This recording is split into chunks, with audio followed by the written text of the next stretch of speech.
Hi folks, John with the Wingman 115 channel. Thanks for checking in today. With the shelter-in-place order, gosh, it's been in effect now for about 10 weeks.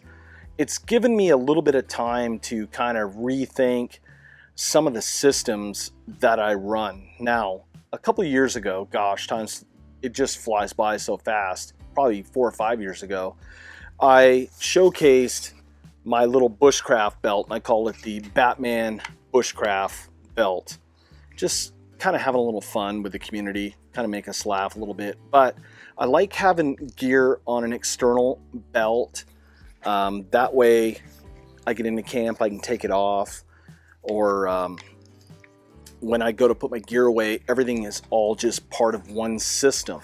Now, I've had a little bit of time to kind of rethink my system and how I would deploy stuff, gear I would carry and such, with my numerous outings to the woods, what I use the most, what I don't use, kind of doing the thorns and roses. If I haven't used it for a couple trips, then I probably take it out because I figured that I would never use it.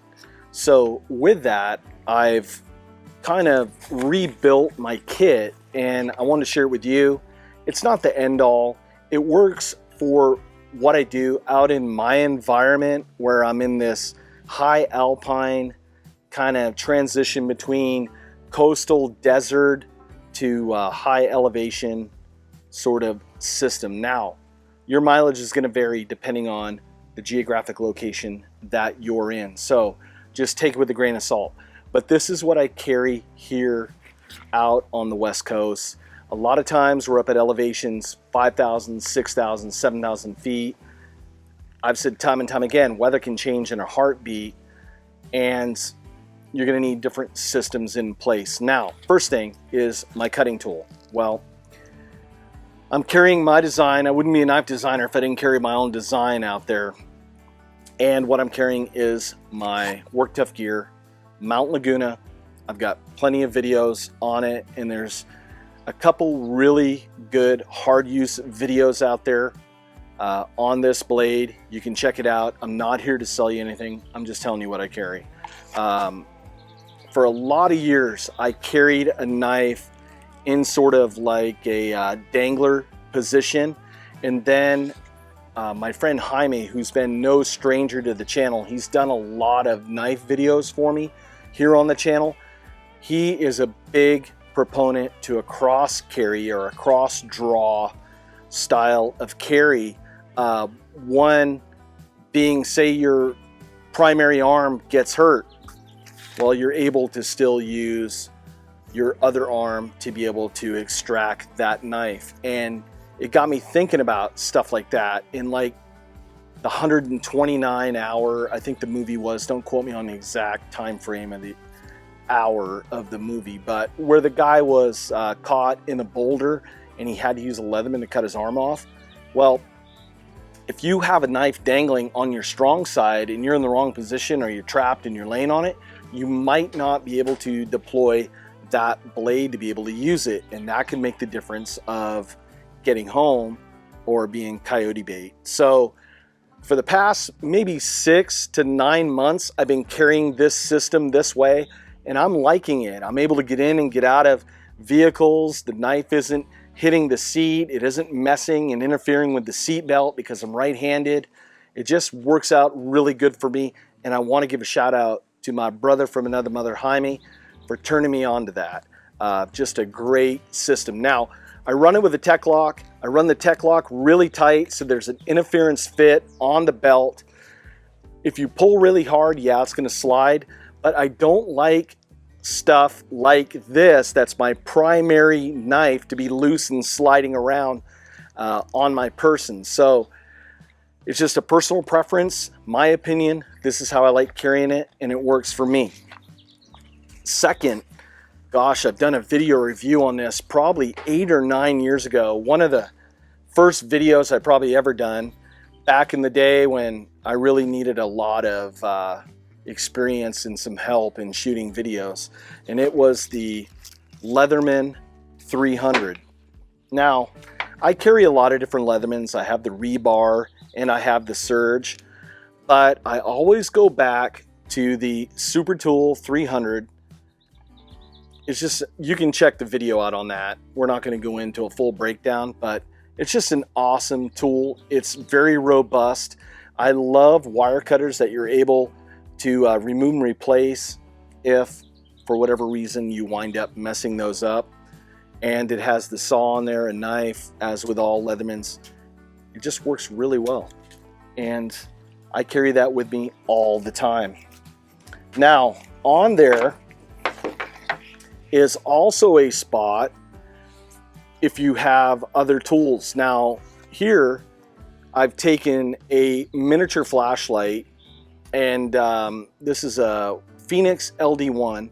I put a key ring on it. That way it doesn't slide through that elastic holder. And I've crawled around out there in the Manzanita, getting down there G.I. Joe style. And so far, I'm going to knock on wood, I've never had this fall out, and I haven't lost it at all. So that key ring works really good. And at night, you can just hook your finger in there, grab it, and you have it in your hand. You're not going to drop it inadvertently before you turn it on, and then you can't find it.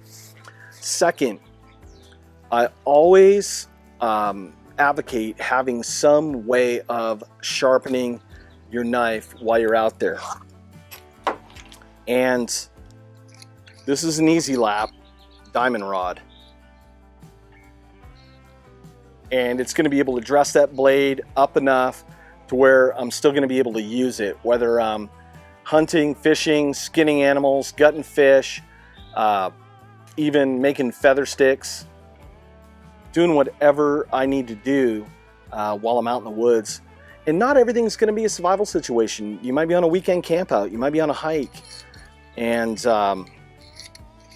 something happens and you have to dress that blade up. So always carry one of those. It weighs next to nothing and it works really well. Now, both these packs are Hidden Woodsmen gear. Malcolm's been a friend of mine for a lot of years. And I love multicam. I'm a multicam fanboy, and I've added these to my system. Now, before, I think in the original video, I carried like a little survival tin kit in there. I bailed that out. Since then, I put in a bug net. If any of you folks live up in the northern hemisphere, when you know in springtime, the mosies get just crazy, and they have been known to drive people insane. The way that they're just buzzing and landing and just attacking you. So I have a screen head cover, a bug net, goes down over my hat, and I like to wear brimmed hats. Unlike the baseball cap, I wear a 2.5, 3-inch brim all the way around. It creates a little bit of distance because they'll land on the netting and they'll get you through the netting. So with a brim on your hat just gives you a little bit of safety zone in between the mosies and you. Always carry cordage. Never leave home without it. I have in here also a folding bucket. This is a Sea to Summit 10 liter. You never know where you're going to be. And especially out here in the Southwest, water is at a premium. So this time of year, there's runoff. You might be able to dip a bucket in some runoff to where you're able to get to camp and to be able to purify that water, whether you have iodine tablets, chlorine, or you're going to boil it, or you have a filter. So this is a way to be able to carry water. It weighs next to nothing, and you can carry 10 liters in that collapsible bucket. So out here, this is money right here. Also in my kit is another flashlight, because I believe in 2 is 1 and 1 is none. Now it's another smaller flashlight. This one is a AA. The other one was a AAA. I know that the craze right now is the 18650s and all that stuff, But I'm going to tell you what, AA's are still probably the world's most popular battery out there. You get in a situation and you ask somebody out on a trail, most likely 98% of the time if they have a battery, it's going to be a AA. So with that, I have that in my kit. Now, that's it for my little dump bag. My first aid kit I carry in my backpack with me all the time because I have like a trauma kit. I'm doing a lot of knife reviews, I'm doing archery. I figure if I get cut really bad, I'm by myself. A lot of times that I film, I want to have a trauma kit that's got tourniquet, it has a splint, has quick stop to hopefully to get you to stop bleeding and such, to be able to get out and effect a self-rescue, because a lot of times I'm out there by myself. That's one reason why I went and got a ham radio license, to be able to have that like second line of defense. No cell phone coverage, then I crank up the ham radio, I call out of distress, I give my location with the GPS, and it may take a little bit of time, but if I'm not bleeding out, you know, hopefully someone's coming for me. So that's what I carry in my primary pack. My other sort of sheath on here goes to my Bahco Laplander. I carry that all the time because you'll be surprised how often you need a saw when you are out in the woods. Whether you're blazing a trail and you got to cut some limbs, clear something out, you're in camp and you're building a shelter, or even making a fire, you need to make some duff for a fire. That Bahco Laplander saves you just one, a lot of energy and a lot of time, other than using your fixed blade knife. So big proponent in carrying some sort of folding saw, depending on what your personal choice is. I happen to like the Bahco Laplander. It's affordable, it's compact, it works. I've never had a problem with it in the past maybe 4 or 5 years that I've used it. So in a nutshell, that's my kit. Tell me in the comments down below, did I miss anything? Is there anything that you'd like to see me add to that kit?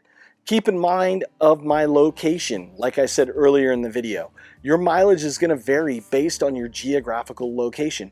If I live back up in northern Maine, I'm going to throw in bug spray. I'm going to throw in maybe an emergency blanket. I might just do that anyway, just as an added defense, just in case I have to spend the night and things get ugly. So with that, I'd love to hear your comments down below. I thank you so much for watching, and folks, I'll see you on the next video. Take care out there.